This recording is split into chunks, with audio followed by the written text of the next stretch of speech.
One woman, one locked room, one photograph her husband never told her about, and a stranger who smiled while delivering a secret that could destroy everything. Grace didn't marry J1 for love. She married him to save her family from the kind of debt that gets people killed. But waking up on the floor of a private property outside Seoul, phone gone, no way out, she's realizing something nobody warned her about. The real danger was never the Mafia. It was the marriage itself. Welcome to Afro-Seoul Stories. Please like, share, and subscribe. 5 months earlier. Lagos. A Tuesday night.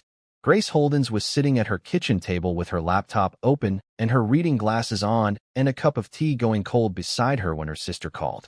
Grace. Demi's voice was already breaking. Daddy's company. The debt. They're saying if he doesn't pay by the end of the month, everything is finished. Grace. Everything. Grace was already reading. She had been a corporate lawyer for 6 years, and she knew how to move through a document the way other people moved through familiar streets. Fast. Without getting lost. The debt was real. The timeline was brutal. And the name at the top of the file, the family on the other side of the arrangement, was a name that people in certain networks said carefully. Nam Jae-won. Her father's import business had existed at the edges of certain circles for 20 years. You didn't move at those edges without learning which names carried weight without needing to announce it. Nam Jae-won's name was that kind of name. Stop crying, Grace told her sister. Let me read. She read for 3 days. She made calls. She built a full picture. Then her father called. Grace. His voice carried the tiredness of a man who had been holding something too heavy for too long. You've seen the documents. Yes, Daddy. I made choices. Years ago. Partnerships, I told myself, were just business. A long pause. The arrangement. The marriage. They asked for a daughter. It was always going to be demolished. Grace was quiet for a moment. Daddy. What exactly do you know about Nam Jae-won? A pause that told her more than his answer did. Enough to know that if the arrangement is honored on both sides, whoever goes will be safe. He cleared his throat. I should have protected you both better. I didn't. Don't tell Demi yet, Grace said. I'll handle it. She called the liaison number the next morning.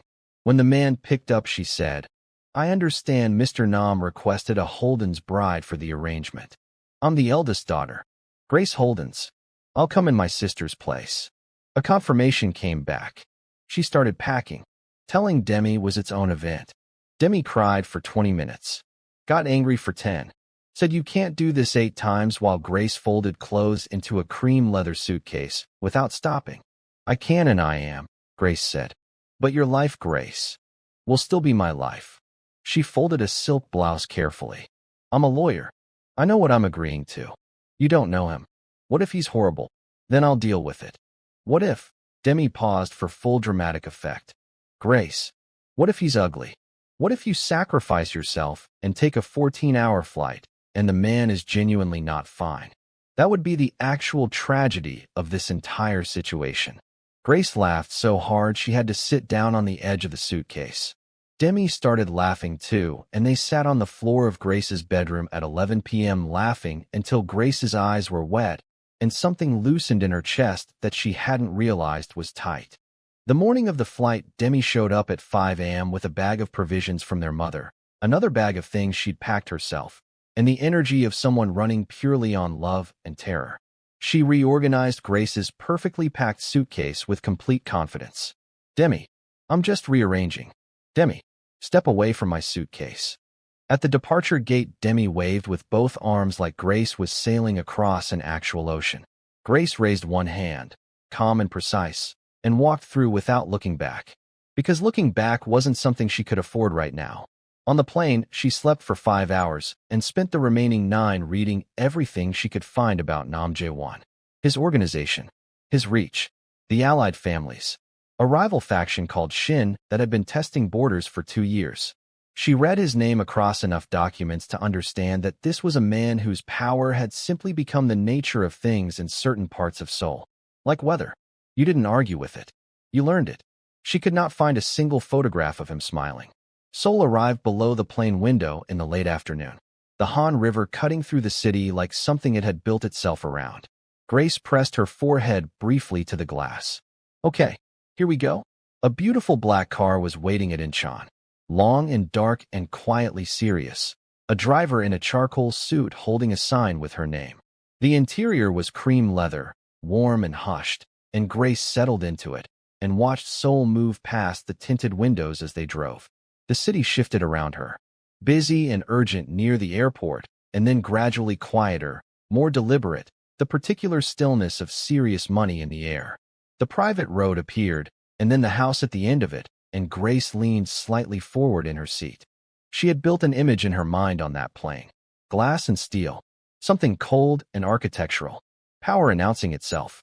Instead, the house was traditional in its bones and warm in everything else. Dark honey wood and pale stone, large and grounded, lit from within so it glowed against the November evening sky. Burgundy window frames. Amber light from every room. A winter garden that was bare, but had the structure of something that would be extraordinary in spring. It was the most beautiful house she had ever seen. She had not prepared herself for beautiful. Mrs. O met her at the entrance. A woman in her 50s, composed and genuinely warm, wearing a deep navy dress with her hair neatly pinned. She looked at Grace with the settled calm of someone who had managed important things for a long time and had made peace with that management long ago. She walked Grace through the ground floor. The kitchen with its long cream marble island and copper fixtures, and a window overlooking the garden. The sitting rooms with their deep velvet sofas in forest green and burgundy and thick cream rugs underfoot. The library with its floor-to-ceiling shelves in dark honey wood, and the smell of old books, and something warm underneath, and Grace slowed in the doorway because she couldn't help it. Then upstairs. The bedroom made her stop completely. Large and warm. Deep burgundy walls and antique gold trim. A wide bed dressed in ivory and cream with carved darkwood posts. A window overlooking the garden with heavy copper curtains pulled half open. A dressing table with a round mirror and a small velvet stool. Warm amber light from the lamps on both nightstands. She crossed to the wardrobe and opened it slowly. Clothes in her sizes. Colors chosen with attention. A deep emerald dress. A rich burgundy silk blouse. A warm amber set.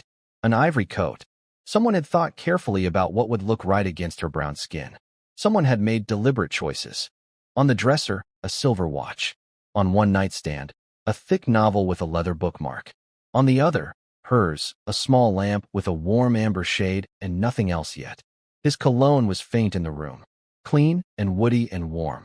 She registered it and told herself firmly to stop. Mr. Nam's room, she said carefully. Your room, Mrs. O said simply. Both of yours. No explanation. No ceremony. Just fact. Then she smiled at Grace, genuinely. I'll bring tea.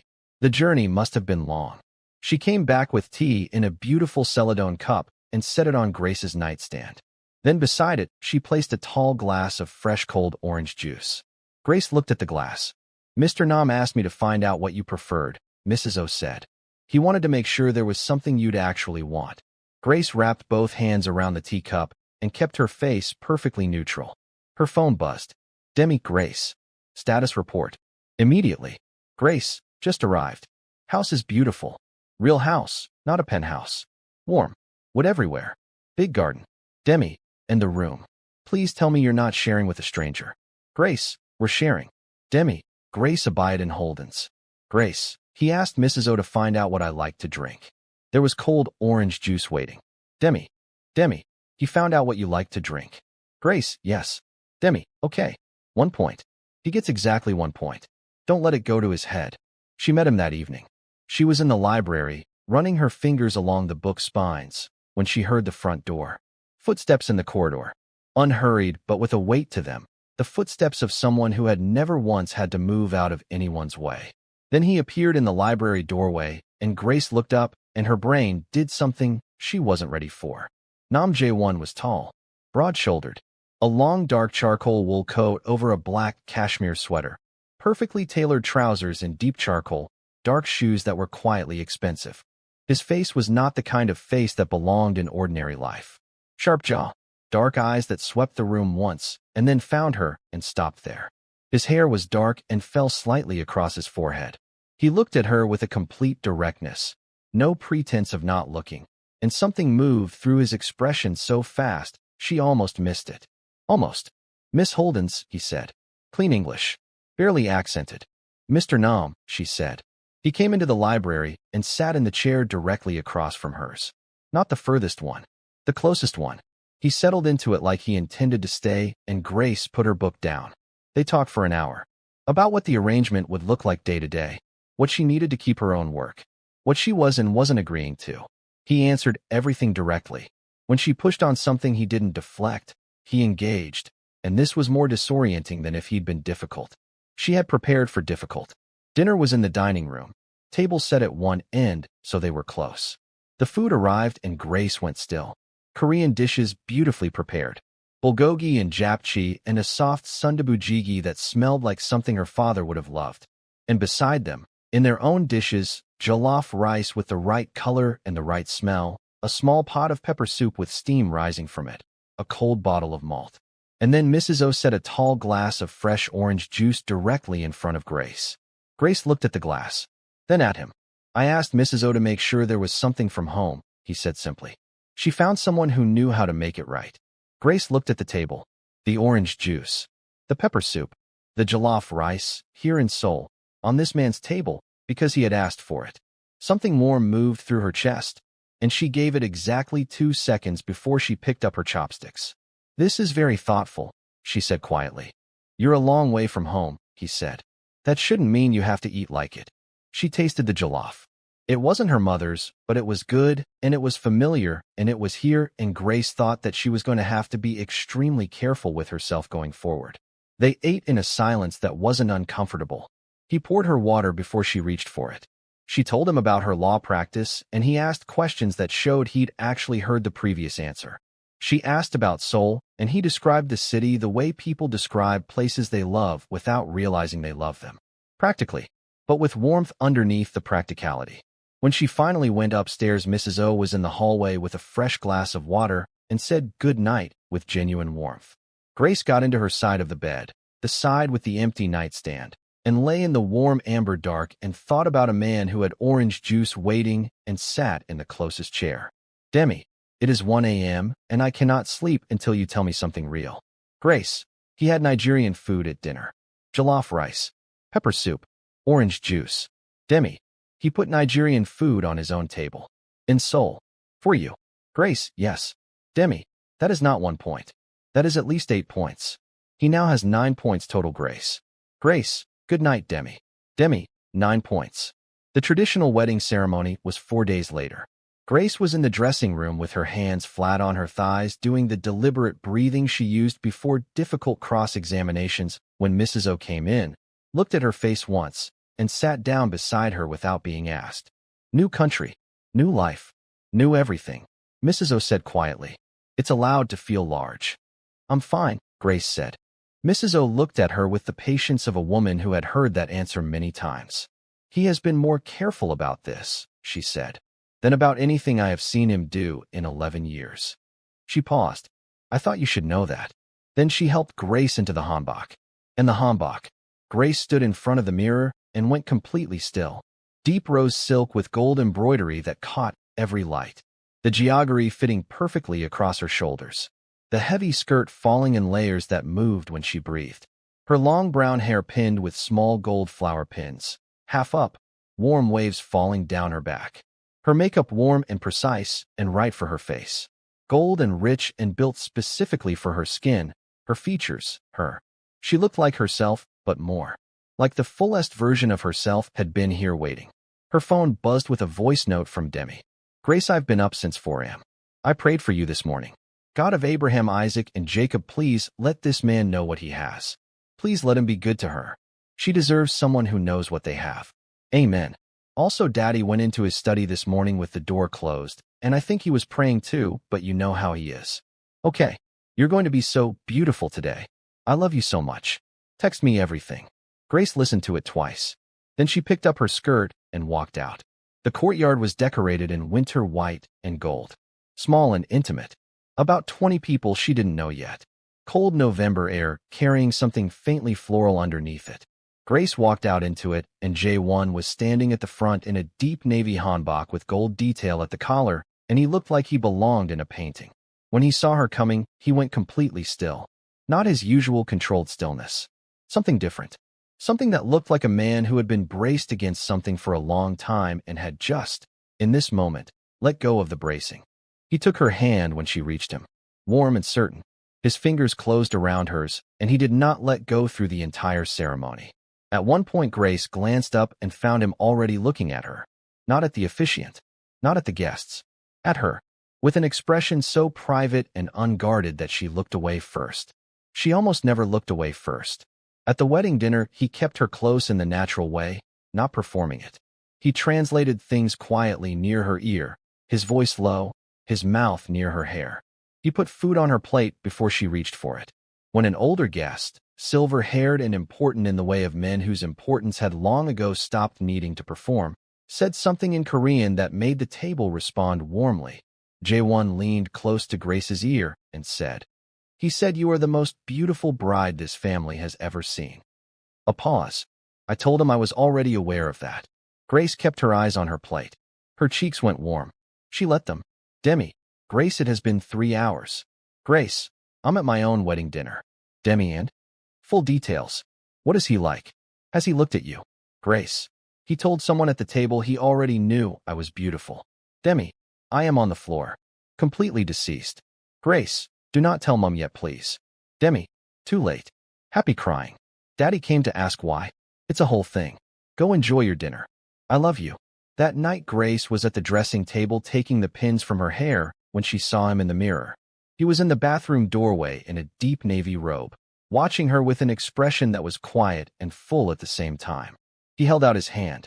She understood. She passed him the remaining pins. He came to stand behind her and removed them one by one. Unhurried, his fingers moved through her long brown hair with a gentleness that was almost hard to watch.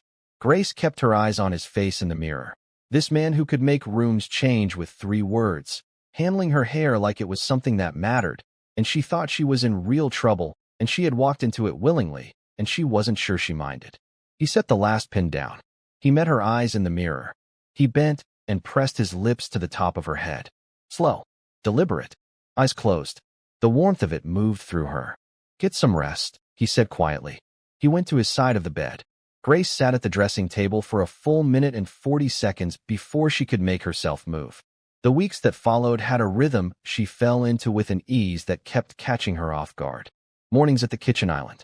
Him with his coffee and his phone. Always in perfectly tailored trousers, even at breakfast. A cashmere sweater in dark navy or deep green. Clean and put together in a way that didn't try too hard. Her with tea and case notes. A comfortable silence that asked nothing of either of them. He told her his schedule every morning without her asking. Meeting at 2, back by 7. Business tonight, don't wait up. I'm free today. She had decided this was one of her favorite things about him. She was never left guessing. She always knew where he was in the day. Mrs. O was a quiet constant. Tea appearing when Grace worked late. The kitchen always stocked with what she needed. One morning Grace couldn't find the coffee she liked, and Mrs. O appeared in the kitchen doorway and said, "Second shelf." He moved it so it would be closer to the kettle for you. Grace stood at the second shelf and thought about a man rearranging things for her without mentioning it, and felt something in her chest do a slow warm turn. She asked Mrs. O once, sitting together in the kitchen on a quiet afternoon, "How long has he been alone?" Mrs. O kept her hands moving. Since the last relationship ended. 3 or 4 years now. She paused. He is not a man who shows what he carries. But I noticed things after 11 years. He was carrying something heavy. She glanced at Grace. Less so lately. Grace didn't respond. But she sat with it. He took her to see Seoul, and it started the way the best things start. No announcement. A Saturday. Him in the library doorway in a camel wool coat over a cream cashmere sweater, dark tailored trousers, no tie. The most casual she had seen him, and still completely put together. Come with me. Grace closed her book and went. Gwangjang Market was everything. The noise and the color and the smell of things frying and vendors calling out, and the cold air carrying all of it. Grace walked through it with her eyes wide and her shoulders dropping from the careful set she normally kept them at. Jae-won walked beside her, close enough that their arms brushed, pointing things out, explaining things, buying things and pressing them into her hands before she could object. She touched a small ceramic bowl once, just touched it, admiring the deep blue glaze. 20 minutes later, it was wrapped in paper and in the bag he was carrying. I was just looking at it, she said. You should have it, he said. J1. Try this, he said, and held out a piece of hadiak from the stall they were passing, golden and warm and smelling of brown sugar. And she took it and bit into it, and her eyes closed involuntarily. He watched her face. Something in his expression went very quiet and warm. She bought 3 more pieces of hadiak herself. He didn't say anything. He just walked beside her and let her eat and watched the market through her eyes, and Grace thought she had never felt so comfortable with someone so quickly, and she didn't know what to do with that information. They walked for 2 more hours. He bought her a deep green scarf she looked at for 4 seconds outside a stall and wrapped it around her neck himself before she could speak. I don't need. The wind off the river is colder than it looks, he said, adjusting it, his hands near her jaw. She stopped arguing. At the Han River that night, they sat on a bench with terrible canned coffee from a convenience store, and Grace said, "This is genuinely awful." And he said, "I know," and they finished the whole thing and sat watching the dark water, and Grace thought with her whole chest that she could do this for the rest of her life. Gyeongbokgung Palace on a clear Tuesday morning. He walked her through it and told her the history with the quiet enthusiasm of someone who loved the place without thinking about it, practically, but with warmth underneath. And Grace listened and asked questions and watched him talk with his hands slightly and thought there were entire rooms inside this man she hadn't been shown yet. The wardrobe kept filling without announcement. A deep red dress appeared one morning. Grace held it up. Exactly her color, chosen by someone who understood warm brown skin. She went to find him. He was on a call in his office, sitting behind his dark wood desk in a deep burgundy sweater and dark trousers, a silver watch on his wrist. She stood in the doorway holding the dress, and he glanced over, and something quiet and pleased moved through his face before he looked back at his call. That evening she said, "You have to stop buying me things." "I'm not buying you things." J1. "There is a new dress. It suited you. You haven't seen me in it." "I will," he said, completely unmoved. Grace took the dress upstairs and held it against herself in the mirror, and it was perfect, and she had absolutely no comeback for that. A second hanbok appeared on the bed one afternoon, amber and bronze and richer than the wedding one. Embroidery along the collar that caught the light. Grace sat on the edge of the bed and held it, and didn't even try to argue. A camel wool coat materialized in the wardrobe. A pair of silk pajamas in deep rose. A cashmere cardigan in the exact shade of burgundy she had admired in a shop window once, just once, while they were walking in Insadong. And she had said nothing, and he had said nothing, and somehow it was in her wardrobe 3 days later. Demi. Okay, Grace. The dress. The hanbok. The coat. The cardigan from the shop window you thought nobody noticed. Grace. How do you know about the cardigan? Demi. Because you told me about the shop window story and I did the math. Grace, this man is gone for you. Grace, he's considerate. That's different. Demi, it is not different. Look him in the eye and tell me this is just an arrangement. Go ahead. Grace, good night, Demi. Demi, you can't because it isn't. She started her law work in her 3rd week in Seoul. Before she asked for anything, J1 had the ground floor office prepared. A proper room with a window to the garden, shelves in dark honey wood, a wide desk in cream marble with gold fittings, a reading lamp with a warm amber shade, a small sofa in deep green velvet for when she needed to think somewhere comfortable. When she came downstairs and found it, she stood in the doorway with her hand over her mouth. You need a real space, he said behind her. J1. It's just a room. It is a beautiful room, and you know the difference. You deserve a beautiful room, he said, simply, like it was just a fact about the world, and Grace turned back to the office until her face was under control. She took small cases at first. Expats navigating employment contracts. A landlord dispute. A business licensing issue. She was good at it. She had always been good at it, and the work made her feel like herself in the part that existed entirely independently of this house and this man. Then the Myri Solutions case arrived. A young man named Taeyong, early 30s, referred by a previous client. He sat across the desk from her and told her he had been dismissed from his company after flagging financial irregularities in the accounts. He had documentation. He had emails that weren't supposed to be forwarded, but were. Grace read through everything while he sat there, and by the time she finished, she knew she could win it. She built the case over 3 weeks. Found a transfer pattern in the accounts, consistent and deliberate, buried behind two subsidiary companies. She followed that thread with the methodical pleasure she had always taken in finding the argument that was so clean nobody could touch it. She filed at the labor tribunal. She won within the month. She didn't know yet what she had actually found inside those financial records. She didn't know what thread she had pulled or what it was attached to. That understanding would come later, all at once, and it would change everything. The Mafia meeting happened on a Wednesday evening. Grace was coming downstairs for water, barefoot, quiet, when she heard voices from the study. The door was slightly open. She slowed on the stairs without deciding to. Something in the quality of the voices made her body, still before her mind, could catch up. Through the gap, she could see Jae-won at his desk. 4 men across from him. One was speaking in Korean with the careful, precise tone of someone delivering news they knew would not land well. Jae-won listened. His face did nothing. His hands were flat and still on the dark wood of the desk. When the man finished speaking, Jae-won responded, and his voice was quiet and completely cold. Not the coldness of temperature, but the coldness of total absence. All warmth removed, and the room changed.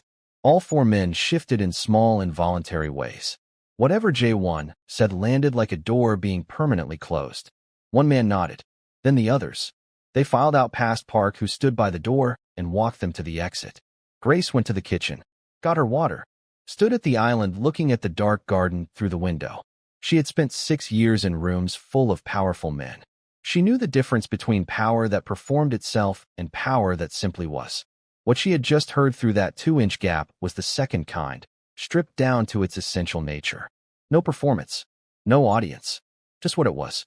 And the man who spoke like that was the same man who moved her coffee shelf and bought her a ceramic bowl she touched once and wrapped a scarf around her neck at a market. Both of those men were the same man. She was going to have to live with that being true, and she was going to have to decide how she felt about it. She went back upstairs and sat on the bed in the warm amber light of the bedroom and decided she wasn't afraid of it. She was something else entirely. Later that evening, he found her in the library and sat in the chair across from her, and she put down her book. "Rough day," she said. He looked at her steadily. "You heard something." "A little. Some things needed handling." "Okay," she said. Not pressing, not pretending, just okay. He reached across and took her hand where it rested on the arm of her chair and held it. His thumb moved slowly across her knuckles. They stayed like that, her with her book and him beside her not reading, until Mrs. O called them for dinner. The Allied family event happened 3 weeks later. A rooftop terrace in Gangnam. The whole of Seoul glittering below. Grace wore the deep red dress that had appeared in her wardrobe, and she looked good, and she knew it without vanity, just as information. She was standing near the terrace railing with a glass of champagne when the man found her. Kim something, an associate at the edges of these networks, charming in the deliberate way of men who had practiced it. He found Grace and stayed there. He was interesting enough. She was polite. He leaned slightly closer than the conversation required and laughed at her observations with a warmth that had crossed a line. Across the terrace, Jae-won was in conversation with 3 men in dark suits. Then he wasn't. Grace felt his attention before she turned to find it. A specific warmth on the side of her face that she had learned was his gaze. She glanced over. He was still near the 3 men, but his eyes were on her, on the space between her and Kim something, and his expression was very still in the way that meant something was being decided underneath it. He excused himself. He crossed the terrace with the particular quality of movement that was simply purposeful, no hurry, no performance, and he arrived at Grace's side, and his hand found the small of her back with a warmth that moved through the fabric of the red dress, and she did not move away from it. "Jae-won," she said. "Grace," he said. He looked at Kim something and said something in Korean, very quiet, very final. Kim something's smile reduced. He excused himself and did not return. "I was handling it," Grace said. "I know you were." He turned to look at her. The city lights were behind him, and he was close and his hand was still warm at her back. I still needed him to understand. "Is this you being possessive?" "Yes," he said. No apology whatsoever. Grace looked at him. She thought about possessive and about how it probably should bother her more than it did, and about what that said about where she actually was with this man. "We'll discuss your caveman tendencies at some point," she said. Something moved at the corner of his mouth. "Noted," he said. He took her hand, and they walked back into the gathering together and did not let go for the rest of the evening.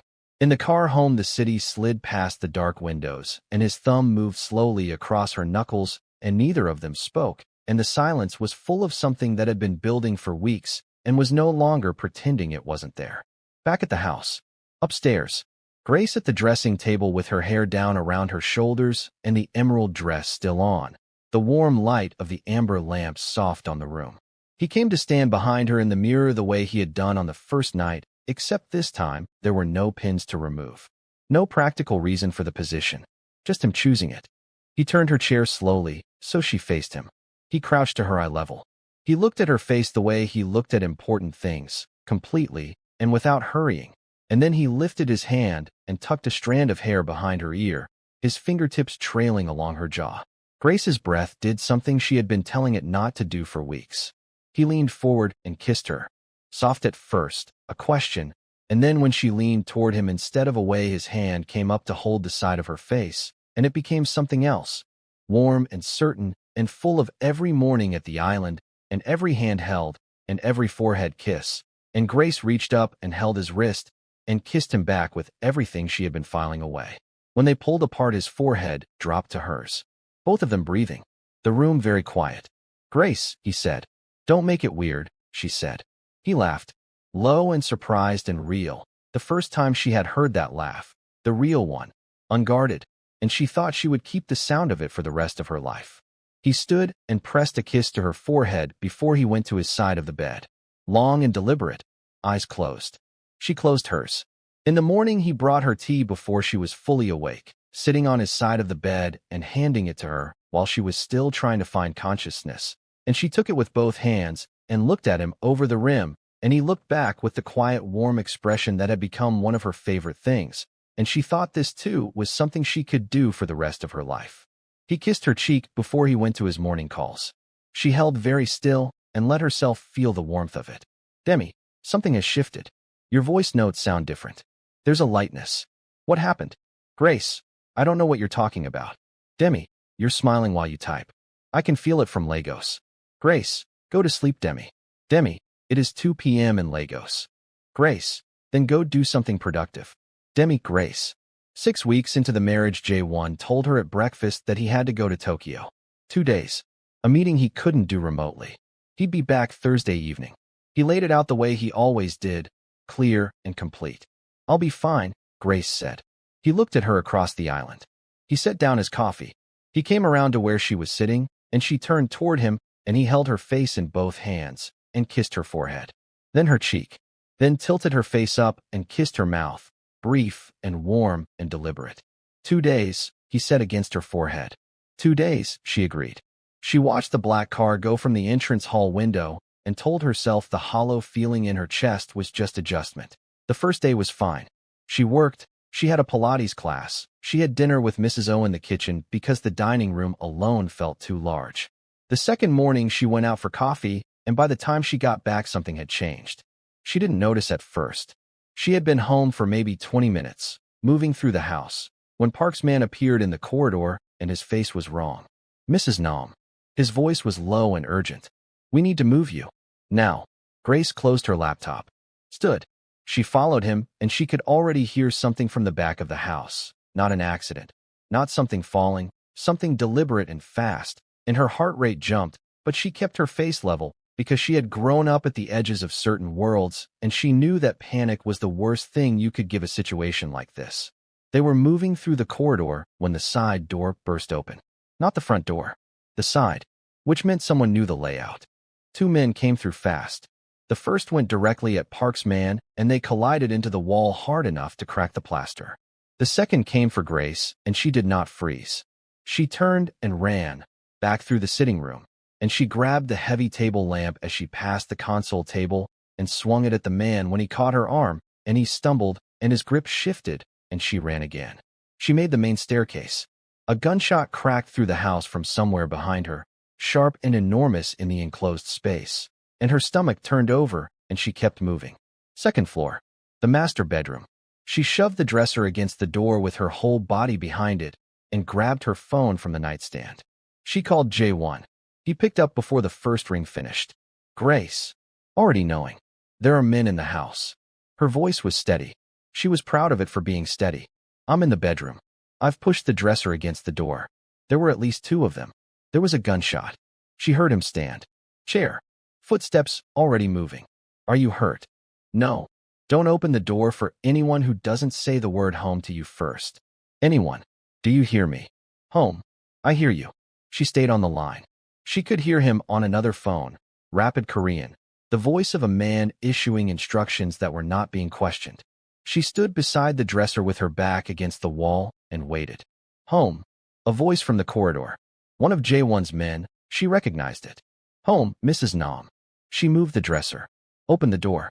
2 of his security team in the corridor, and beyond them the house, was being put back in order with the quiet, systematic focus of professionals. Grace walked downstairs on steady legs and found Mrs. O in the kitchen with her hands clasped tightly together. Mrs. O looked at Grace's face and immediately crossed the room and put both hands on Grace's shoulders and said, "You're safe. You're safe now." Grace nodded. She sat down at the kitchen island. Mrs. O put the kettle on. Jae-won was still on the line. "It's contained," Grace said. "I'm in the kitchen. Mrs. O is with me." The sound he made was not a word. "I'm fine," she said. "Please come home." "I'm already at the airport," he said. His voice had been stripped of everything except this. "I'm coming home." She put the phone down and wrapped both hands around the tea Mrs. O set in front of her, and the kitchen was warm and quiet, and outside the window the garden was dark, and she was fine. She was telling herself she was fine, and for now that was enough. He arrived at 2 in the morning. She heard his car on the gravel and then his footsteps in the entrance hall. Fast, faster than she had ever heard him move. And then he was in the kitchen doorway, and he crossed to her in 4 steps and pulled her into him and held her with both arms completely around her. She felt his heartbeat against her cheek. Fast, not calm, not composed. Fast. She wrapped her arms around his back and held on, and neither of them said anything for a long moment. "I'm okay," she said eventually, into his neck. His arms tightened briefly. Then he pulled back and took her face in both hands and looked at her, checking everything, her face, her eyes, her expression, and then he kissed her. Not brief, not careful. The kiss of someone who was afraid and was now on the other side of it, and relief was coming out as this, warm and urgent, and Grace held the front of his coat in both fists and let him. When he pulled back, his forehead dropped to hers. Both of them breathing. "You threw a lamp at him," he said. "The whole lamp," she confirmed. Something fierce moved through his face. "Good," he said. "Good." She laughed, startled out of herself, and he held her face and looked at her laughing, and all his walls were gone. Just him. That night Grace couldn't make herself go back to the main bedroom. She didn't examine the feeling too closely. She just couldn't.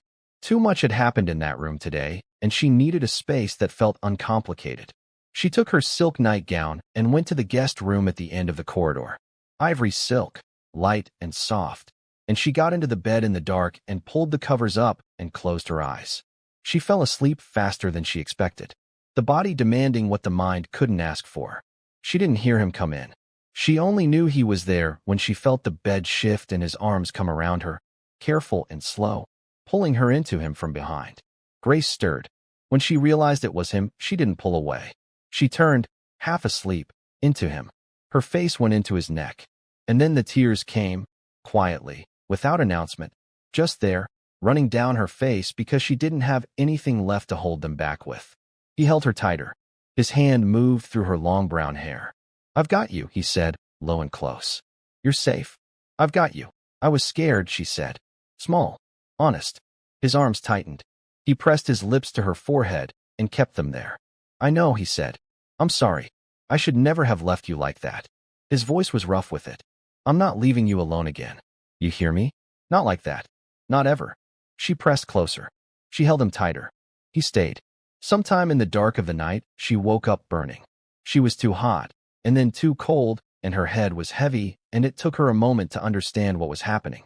Jae-won was awake beside her immediately, his hand on her forehead and then her cheek.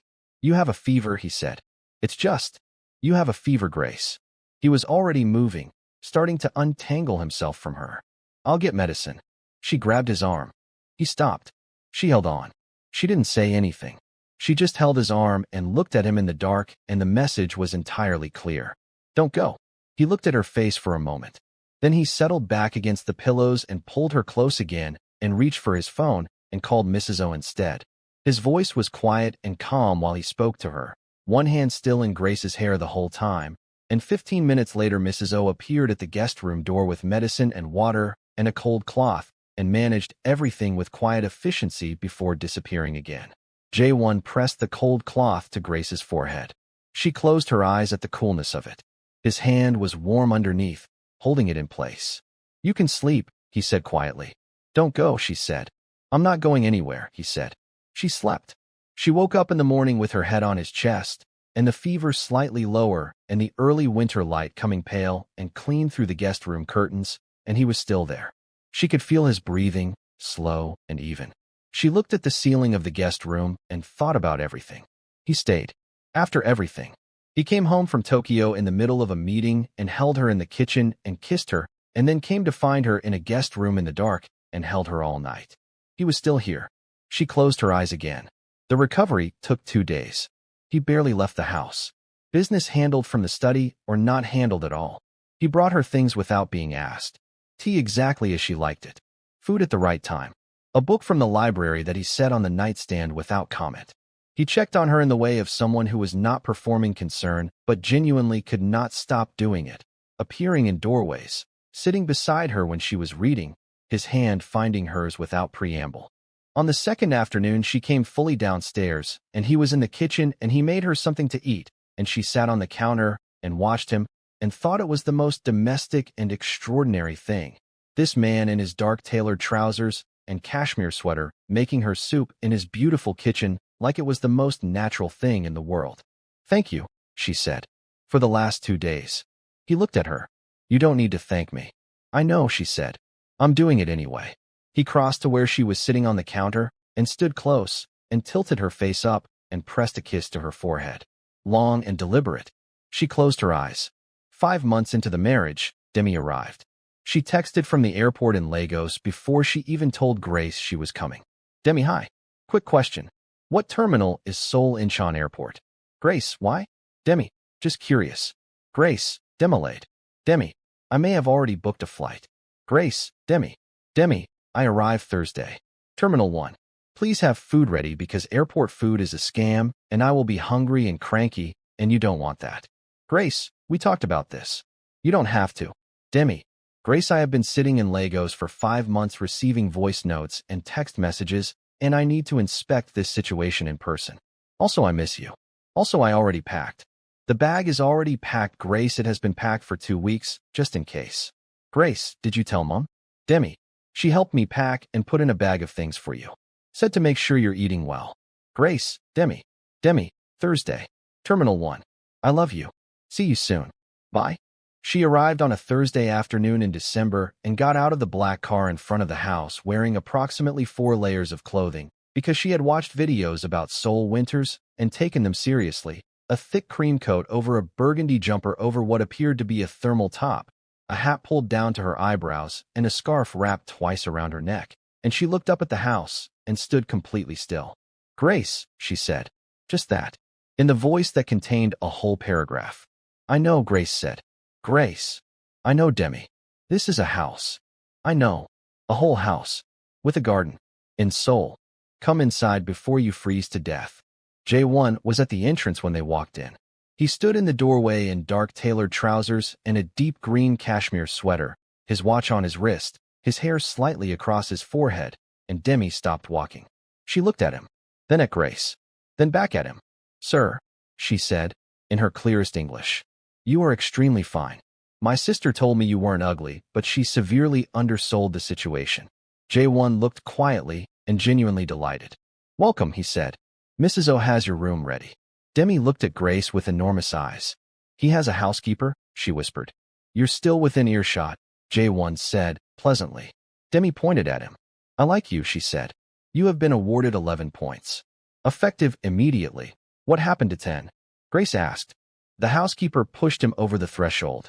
Demi said, completely serious, and walked into the house like she owned it. She took to it with the energy of someone who had been waiting for exactly this. She followed Mrs. O around the kitchen asking questions about every dish. She settled into the library and announced she was working through his entire English language section. She appeared in Grace's office every afternoon at 3 p.m. with 2 cups of tea and sat on the green velvet sofa asking questions about Grace's cases with genuine interest. She and Jae-won had dinner conversations about Korean history that went on for 2 hours with both of them genuinely engaged and Grace sitting between them feeling faintly like a tennis spectator. At midnight on her 3rd night, she found Grace in the kitchen and they sat at the island in the warm quiet of the house and talked the way they could only talk when it was just them. "He watches you," Demi said, "when you're not looking at him. Not in a strange way.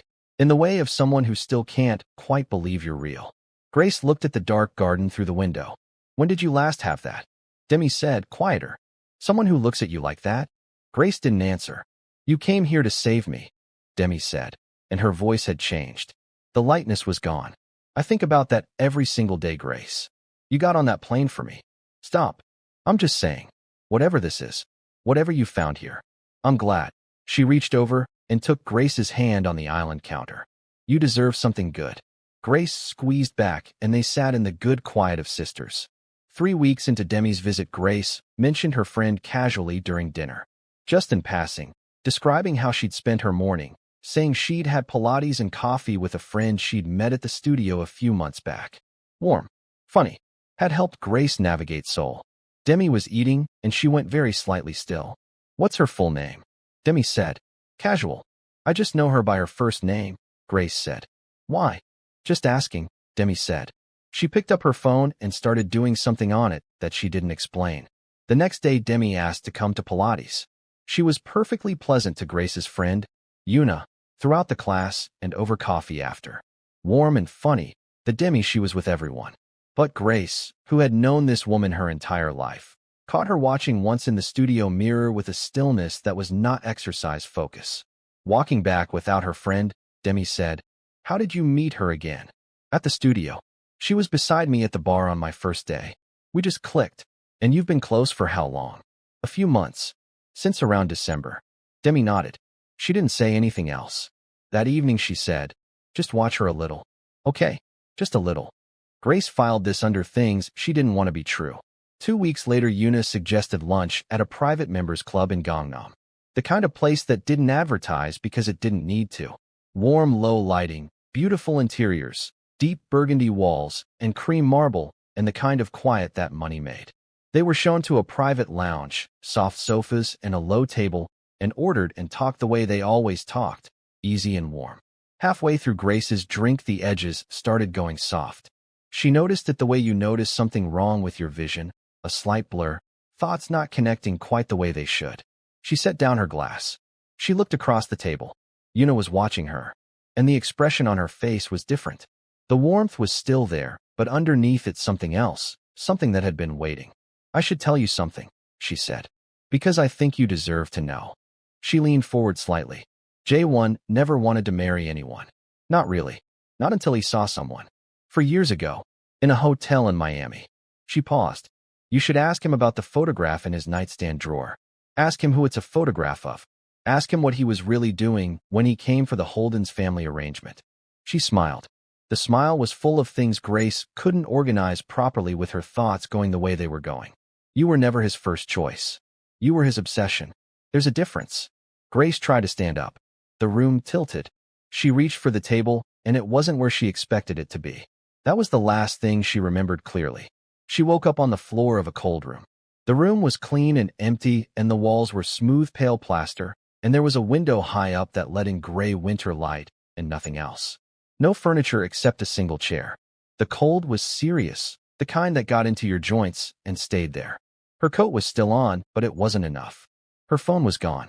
Her thoughts were still not fully connected. She put her back against the wall and sat on the floor and breathed slowly and methodically and tried to get everything in order. She had been drugged. She had been moved while she was unconscious.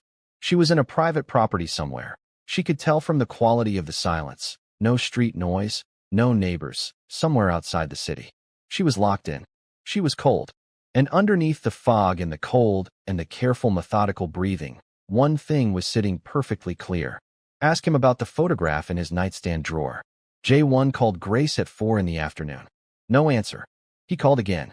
Straight to voicemail. He called Park. Park called back in 3 minutes. They couldn't locate her. Her phone was off or gone. She had gone to lunch in Gangnam and hadn't come back. Jae-won was in his coat before Park finished the sentence.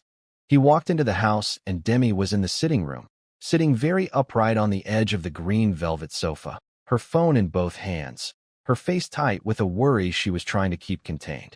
She looked up at him, and whatever she saw in his expression made her stand immediately. "I've been trying to call her for 2 hours," Demi said. "She was at lunch in Gangnam, and she hasn't come back, and she's not answering, and Grace always answers her phone. Always." Jae-won looked at her steadily. "Tell me everything you know about the friend she went to lunch with." Demi's eyes went sharp. "I looked her up 3 weeks ago when Grace first mentioned her," she said. "She showed up at Grace's Pilates studio around the same time Grace started going. I looked into her background." She held up her phone. There was a photograph on the screen, the friend, and beside it a document with her full name. "Her name is Seo Yuna. You know her, right?" Jae-won went very still. "I didn't say anything to Grace because I wasn't certain," Demi said. Her voice was steady, but her hands were tight around the phone. "I just told her to watch. I should have said more. I should have." "You did the right thing telling me now," Jae-won said. Quiet. Completely cold. The same voice Grace had heard through the study door the night of the meeting, all warmth removed, just what was underneath. He looked at Park, who had appeared in the doorway. Find her. The next 2 hours were the longest of Demi's life. She sat in the sitting room while the house became operational around her. Men she had seen before moving through it differently now, with a focused purposefulness that had no performance in it. Phones ringing and being answered in rapid Korean. Maps on screens she glimpsed through doorways. Jae-won in the study with the door half open, his voice low and absolute. Demi sat on the sofa with her knees pressed together and her phone in her lap, and she did not cry because crying was not useful and she needed to be useful. She thought about Grace getting on a plane to Lagos airport 5 months ago with 2 suitcases and turning at the departure gate and raising one hand, calm and precise, and walking through. She thought about everything Grace had done for their family without complaining, without asking to be thanked, just doing it because she decided to. She pressed her hands flat on her thighs and breathed. Park came into the sitting room at just after 7 p.m. "We have a location," he said. "We're going." Demi stood up. "I'm coming." "Miss Holden's." "I'm coming," she said, in a voice she had learned from her sister, the one that wasn't a request. The property was 40 minutes outside Seoul in a black car that moved very fast through the dark. A private estate behind high walls, bare winter trees visible over the top of them, the kind of place that could hold a secret without trying. They came through the gate with 3 cars and Jae-won was out before his car fully stopped and Demi was right behind him. What happened next was not quiet. Shin Dae-hoon's men were in the property and they did not step aside. There were 6 of them, and they were not interested in a peaceful resolution, and the next 12 minutes were the loudest and most frightening of Demi's life. She was kept back by one of Jae-won's men, positioned safely away from the building entrance, and she could hear gunfire and breaking glass and things she couldn't identify, and she stood in the cold night with her heart hammering and thought about Grace. Jae-won went in himself, not after the building was cleared. In, because it was Grace, and he was not waiting outside. He found her in the cold locked room at the back of the property. She was sitting on the floor with her back against the wall and her coat pulled tight around her, and when the door opened and she saw him, she looked up and her face did something that would stay with him for the rest of his life.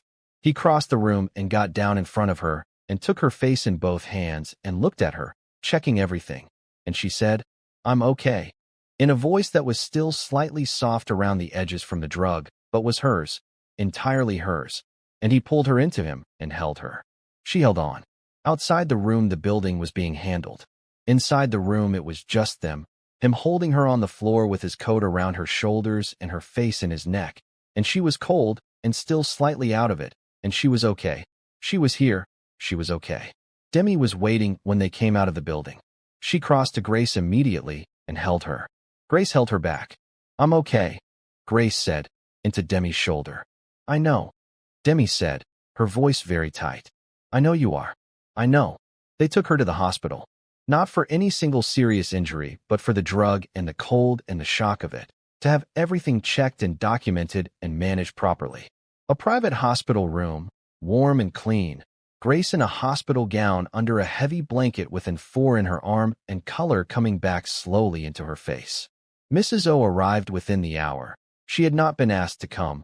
She simply appeared with a bag of things Grace might need and sat in the corner of the room with her hands folded and her presence steady. Demi sat beside the bed and held Grace's hand and didn't say very much. J1 stood at the window. After a while, Grace said, "The photograph in your nightstand drawer."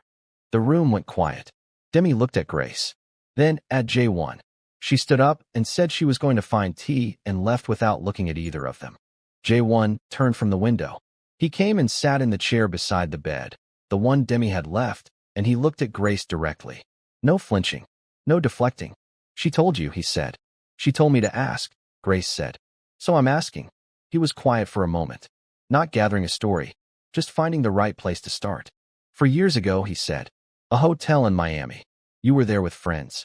You were in the lobby, laughing at something. I saw you." He paused. "I don't know how to explain what happened except that something in me recognized something in you, and I never recovered from it." Grace looked at him. "I had someone find out who you were," he said. "I told myself I was just curious. Then I told myself it didn't matter. Then I got rid of the photograph once, and it kept coming back." He held her gaze. "When the situation with your father's company developed into an arrangement, I saw it as a way to get closer to you, to know you. I told myself I would tell you everything once you were here, and I kept finding reasons to wait, and that was wrong." He said it plainly. "I made a decision about your life without telling you the truth, and I have no defense for that except that I was afraid if you knew you would leave before I had the chance to show you what this could be."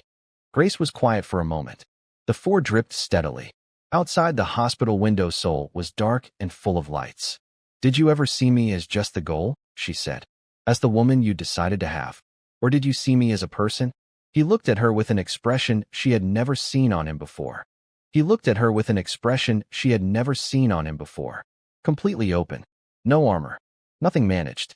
"The moment you walked into my library and told me preparation was the minimum, I have never once seen you as anything except exactly who you are," he said. "Not a goal. Not a photograph. You, Grace, who argues with my lawyers and builds cases that expose crime networks without knowing it and throws lamps at men twice her size." Something moved through his face. "I don't regret the way it started because it brought you to me. I regret that I wasn't honest with you. I regret that every day." Grace looked at her hands on the blanket. She thought about the orange juice, the office built before she asked, the scarf at the market, the forehead kiss every single night, the guest room, 2 days barely leaving the house, staying. She thought about a man who had been carrying a photograph for 4 years and still, when she walked into his library, asked her questions and listened to the answers and sat in the closest chair. She thought about the difference between being wanted and being seen. "You should have told me," she said. "Yes," he said. "From the beginning. Yes. And you're not going to make decisions about my life again without telling me." "No," he said. "I'm not." She held out her hand. He took it. His thumb moved across her knuckles in the slow, steady way that was his version of saying things he didn't always have words for, and she let him say them. He kissed her hand, then her forehead, long and deliberate, his eyes closed. She closed hers. Demi came back with 3 cups of tea and looked at their joined hands and looked at the ceiling and said, "Thank God," under her breath, and sat back down. Park brought the full report 2 days after Grace came home. It was more than bitterness. It was operational. CO Yuna had been feeding information to Shin Daehoon's network for months. The questions she asked Grace over coffee and Pilates, the schedule, the security rotation, the layout of the house, all of it had been noted and passed on. The private club lunch had been planned. The drug had been provided by Shin's people. Everything had been deliberate and organized. Grace sat in the office with the report in her hands and read it twice. She thought about the Pilates studio on Tuesday mornings, coffee after class, the bookshop in Hongdae where you could sit for hours, the fabric market in Dongdaemun, walking side by side through the stalls. She thought about the warmth of it, the uncomplicated, easy warmth of a friendship that had felt entirely like hers, something she had built herself in this new city that had nothing to do with arrangements or marriages or complicated worlds. She thought about how real it had felt. She set the report down on the desk. She sat with the grief of it for exactly the time it took to breathe in and out 3 times. It was real grief. The friendship had been real on her side. That was the part that hurt. Not the betrayal. The realness of what she had felt. Then she stood up and went to find Jae-won. He was in the study. He looked up when she appeared in the doorway. She looked at him for a moment. "Handle it," she said. He handled it. She saw some of it, and she did not look away. She was in the sitting room when two of his men brought a man she recognized from Park's photographs into the house and through to the back rooms, and she stayed where she was and listened to the quality of the silence that followed and understood that this was being resolved definitively and without appeal. She stayed in the sitting room, and Demi sat beside her on the sofa, and neither of them said anything. Later she heard Jae-won's voice from the study. That voice, the one with all warmth removed, speaking to someone she couldn't see. And she thought about the two sides of this man and the fact that she had decided, weeks ago now, that both sides were the same man, and she had accepted that. She still accepted it. The Shin operation collapsed over the following 2 weeks. The financial records Grace had exposed in the Myrie Solutions Tribunal case had been spreading through channels she had never intended and landed in front of people who had been waiting for exactly this kind of documentation. The allied families closed ranks.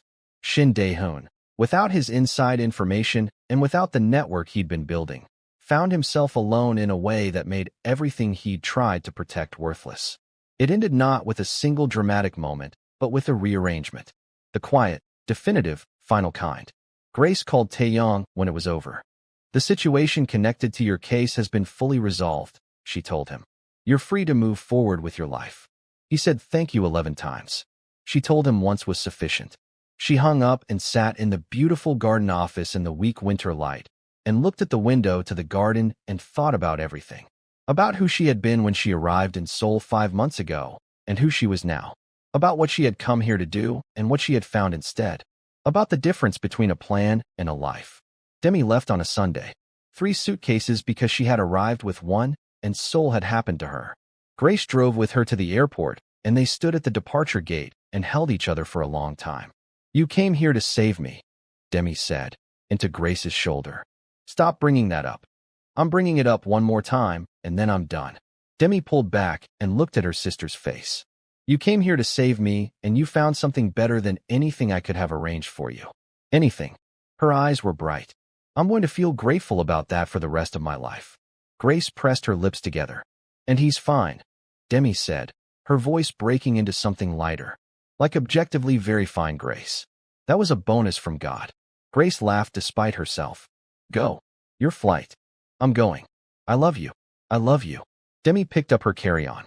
She looked past Grace's shoulder at Jae-won, standing a respectful distance away with his hands in the pockets of his dark wool coat. She pointed at him. "You," she said. "You have all the points. Don't waste them." Jae-won looked at her seriously. "I won't," he said. Demi nodded, satisfied, and walked through the gate and was gone. Grace watched the gate for a moment after she disappeared. Then Jae-won's hand found hers, and she turned and they walked out of the airport together into the December cold, her hand in his, soul bright and clear around them. Spring came to the garden the way Grace had predicted from its November bones. Everything, pink and white and extraordinary, cherry blossoms drifting in the morning light. The garden she had looked at stripped and bare from the bedroom window on her first night, now full and overwhelming with color. She had been right about the bones. The bones were everything. It was a Sunday morning. Early. She was in the garden in the amber and bronze hanbok, the second one, the one he had chosen for her, sitting on the bench in the pale spring light with a cup of tea and no work, just the garden and the blossoms and the city quiet around the walls. She heard the door behind her. He came out in dark trousers and a pale gray cashmere sweater, coffee in hand, his hair slightly across his forehead, his silver watch on his wrist. He sat beside her on the bench with the ease of someone who had entirely stopped performing ease and simply had it. He looked at the blossoms. He looked at her in the hanbok he had chosen. He took her hand. "I want to ask you something," he said. She waited. "We have a marriage," he said. "We have a contract and a ceremony and a house that has become ours." He paused. "I want to ask you to choose it again. Not the contract. Me." He reached into the pocket of his sweater and brought out a ring. Warm gold, a diamond that caught the spring light, elegant and real and chosen by someone who knew exactly what looked right against her skin. He turned to face her fully. "I want to renew our vows. In Lagos, With your family. With your father, who I have things to say to in person. With your mother, who helped Demi pack. With Demilade in the front row being completely unreasonable and crying and giving everything a score out of 10. His thumb moved across her knuckles. I want everyone who loves you to see that you are not here because of an arrangement. You are here because I choose you. Every day? Starting 4 years ago in a hotel lobby in Miami when you were laughing in a yellow dress, and something in me recognized something in you, and I have not had a single day of peace since, and I have not wanted one. The cherry blossoms came down around them in the quiet morning. Grace looked at the ring. She looked at the man. She looked at the garden in full spring color, nothing like the bare winter structure she had arrived to. And she thought about bones and how they were everything and how you had to look at the bones to know what something really was. She held out her hand. Yes, she said. Obviously yes. He slid the ring onto her finger. He raised her hand and pressed his lips to the back of it, eyes closed. Then her forehead, long and slow. Then her cheek. Then when she turned her face to his, her mouth, warm and certain and full of 6 months and 4 years and every single thing. Her phone buzzed on the bench beside her. She picked it up. She typed one message to Demi. Lagos. 3 months. Or something nice. She watched the 3 dots appear and disappear and appear again. Then her screen filled with emojis and capital letters and what sounded, faintly through the speaker, like screaming from somewhere inside the Holden's family home in Lagos. And she imagined exactly what was happening. Demi running down the hallway, their mother's hands going to her mouth, their father appearing in the study doorway to ask what all the noise was about and understanding, slowly, with his hand on the doorframe, that his eldest daughter had found something real on the other side of the world. J1 raised an eyebrow at the sounds coming from the phone. My sister, Grace said. I know, he said. He took the phone gently from her hand and set it on the bench and put his arm around her, and she leaned into him. And the garden went on being extraordinary around them, and the blossoms kept falling, and Soul went on not knowing and not needing to know about the 2 people on the bench. The woman who got on a plane to save her family and found something she didn't know she had been missing. The man who carried a photograph for 4 years and finally, in a library on a November evening, got to sit in the closest chair. And that is where we leave them, soulmates. Right there in that garden. In that morning. With the cherry blossoms and the ring and every single thing paid off. Hit that like button. Share this with someone who needs a love story today. Subscribe to Afro-Seoul Stories so you never miss what we bring next. And drop in the comments. Did she make the right choice staying? Did he deserve her forgiveness? We want every single opinion. See you in the next one.